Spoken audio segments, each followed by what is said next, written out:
Hi everyone, Assalamu alaikum. Welcome my dear lovely viewer, Master House 24 YouTube channel.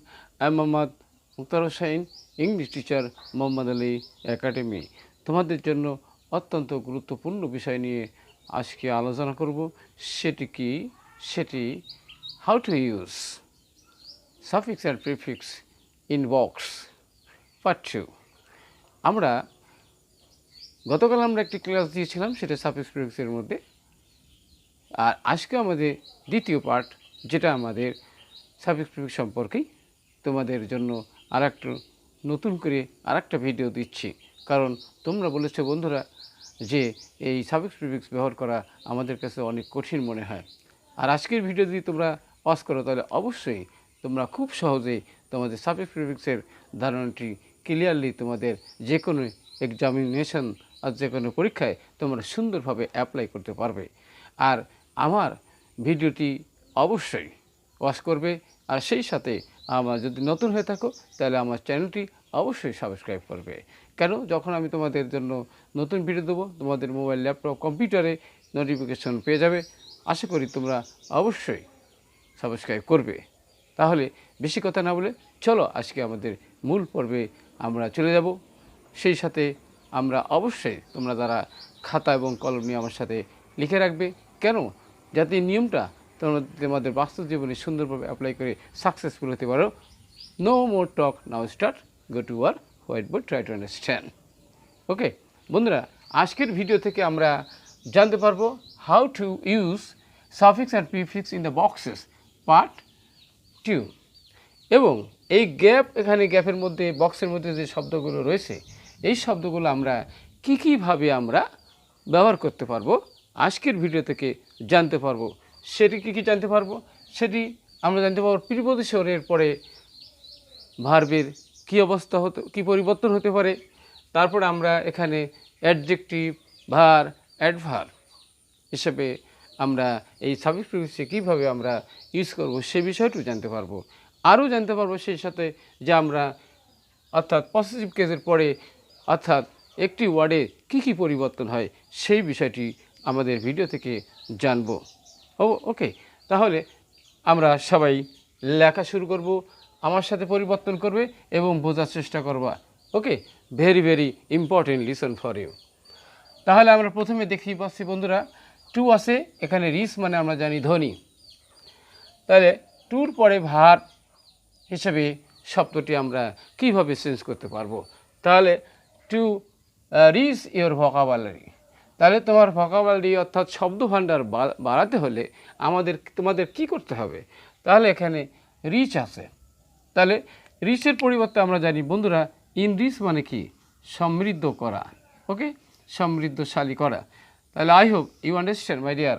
তাহলে rich অর্থাৎ adjective থেকে আমরা ভার বানাচ্ছি, কেন, এখানে টু প্রিপোজিশন আছে। ওকে, তারপরে আমরা দেখব যে you have to read books and learn new words with their. এখানে বন্ধুরা এখানে কিন্তু পিসি আছে, পিসির পরে আমরা জানি বন্ধুরা কি বসে, নাউন বসে। তাহলে এবারে কি মিন আছে, তাহলে মিন থেকে আমরা মিনিং করব, MEANING, মিনিং। ওকে, তাহলে অ্যান্ড প্যাটার্ন অফ, এখানে অফ প্রিপোজিশন আছে, এখানে ইউজ হলো ভার্ব আছে। তাহলে আমরা জানি বন্ধুরা যে প্রিপোজিশনের পরে কি বসে, নাউন বসে, তাহলে ভার্ব থেকে নাউন হবে। তাহলে আমরা জানলাম কি USING, ইউজিং। ওকে, এবারে আরেকটা বিষয় আমরা জানবো বন্ধু, ইউ হ্যাভ টু, এখানে রিড আছে, দ্য সেম টপিক্স, একই বিষয়টি তোমাকে অবশ্যই কি করতে হবে, রিড মানে কি পড়া। আর ভার্বের পরে আগে যদি টু থাকে তাহলে সেটা অপরিবর্তন হবে, অর্থাৎ আমরা জানি সেটা ইনফিনিটিভ। তাহলে সেখানে আমরা রিডি পেয়ে যাব, অর্থাৎ আমাদের রিডি পেয়ে গেলাম। এবার বন্ধুরা এখানে রিডিং রয়েছে কিন্তু নাউন রয়েছে, তাহলে নাউনের আগে আমরা জানি বন্ধুরা সেটা কি বসে, রিপিট আছে, অ্যাডজেক্টিভ বসে। তাহলে এবার রিপিট আছে, রিপিট হলো ভার থেকে এবার রিপিটেড হবে, অর্থাৎ অ্যাডজেক্টিভ হবে। তাহলে REPEATED, রিপিটেড। তাহলে বারবার পড়ার মাধ্যমে হেল্প ইউ, তোমাকে সাহায্য করবে। এখানে বন্ধুরা স্ট্যান্ড আছে, তাহলে স্ট্যান্ড মানে দাঁড়ানো, দাঁড়ানো তো আর হবে না, তাহলে কী হবে আন্ডারস্ট্যান্ড, বুঝতে হবে। তাহলে আমরা লিখতে পারবো এখানে আন্ডারস্ট্যান্ড। ওকে, আন্ডারস্ট্যান্ড অর্থাৎ বোঝা। কি বোঝা? দেম ক্লিয়ারলি, সেগুলো পরিষ্কার করে বোঝা। অ্যান্ড ইউজ, সেগুলো ব্যবহার করা। ইন ভেরিয়াসে লাইফ সিচুয়েশান, অর্থাৎ আমাদের জীবনের প্রতি ক্ষেত্রে। তাহলে আমরা কী করবো এবার? এখানে এখানে আমাদের ভেরি আছে, তাহলে আমরা লিখতে পাবো এভরি, মানে প্রত্যেকটি জীবনের ক্ষেত্রে এটিও আমাদের ব্যবহার করতে হবে। আর কি হতে? রিমেম্বার, আমাদের স্মরণ রাখতে হবে কি? ল্যাঙ্গুয়েজ লার্নিং, ভাষা শেখা। ইজ এখানে কন্টিনিউ আছে মানে চালানো। এখানে আমরা জানি বন্ধুরা, এখানে নাউন রয়েছে, নাউনের আগে অবশ্যই অ্যাডজেক্টিভ বসবে। তাহলে আমরা জানি কি কন্টিনিউয়াস, কন্টিনিউয়াস অর্থাৎ চলমান প্রক্রিয়া, প্রসেস। অ্যান্ড ইওর আছে, আমরা জানি বন্ধুরা ইওরের পরে কি বসে? নাউন বসে, কিন্তু এখানে প্রফিসিয়েন্ট আছে, অ্যাডজেক্টিভ আছে। তাহলে অ্যাডজেক্টিভকে এবারে আমাদের বানাতে হবে কি?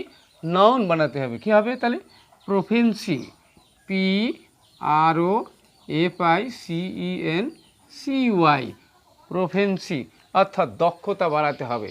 আমাদের সেই দক্ষতা যদি থাকে তাহলে কী হবে? Will come today or tomorrow, তাহলে আমাদের দক্ষতা আজ অথবা কাল সেটা অবশ্যই দক্ষতা বৃদ্ধি পাবে। এবার আমাদের বন্ধুরা হোয়াট ইজ নিডেড মোস্ট, কি সবচেয়ে বেশি প্রয়োজন? এখানে ইজ রয়েছে, ইজের পরে আমরা জানি বন্ধুরা নাউন বসে, অথবা আমরা জানি কি বসে? অ্যাডজেক্টিভ বসে। তাহলে এখানে যে আমাদের ইজ রয়েছে, ইজটা কিন্তু আমরা জানি বন্ধুরা কী ভার? লিঙ্কিং ভার হিসেবে আমরা কাউন্ট করতে পারি। আর লিঙ্কিং ভার পরে নাউন অথবা অ্যাডজেক্টিভ বসে। তাহলে এখানে কন্টিনিউ রয়েছে, তাহলে কন্টিনিউশন হবে CON, কন্টিনিউশন অর্থাৎ চলমান প্রক্রিয়া। তাহলে একটা ভাষাকে শিখতে হলে আমাদের চলমান প্রক্রিয়া অবশ্যই দরকার। একদিনই আমাদের সব দক্ষতা কিন্তু বৃদ্ধি পাবে না। তাহলে এর পিছনে আমাদের কন্টিনিউ অর্থাৎ অবিরাম প্রচেষ্টা চালাতে হবে। আজকের ভিডিওটি তোমাদের অবশ্যই ভালো লেগেছে। আর যদি ভালো লাগে লাইক এবং শেয়ার করতে ভুলবে না। তোমাদের বন্ধুরাও যাতে তোমাদের মতো শিখতে পারে, জানতে পারে এবং তাদের জীবনে যাতে সাকসেসফুল হতে পারে। সবার সুন্দর এবং সুখী জীবন কামনা করে আবার নতুন বিষয় নিয়ে হাজির হব। ততক্ষণ সবার সুন্দর জীবন কামনা করে, সেই সাথে অনেক অনেক ধন্যবাদ সাথে থাকার জন্য। ততক্ষণ সবার সুন্দর জীবন এবং সুখী জীবন কামনা করে এখানে শেষ করছি। আল্লাহ হাফেজ।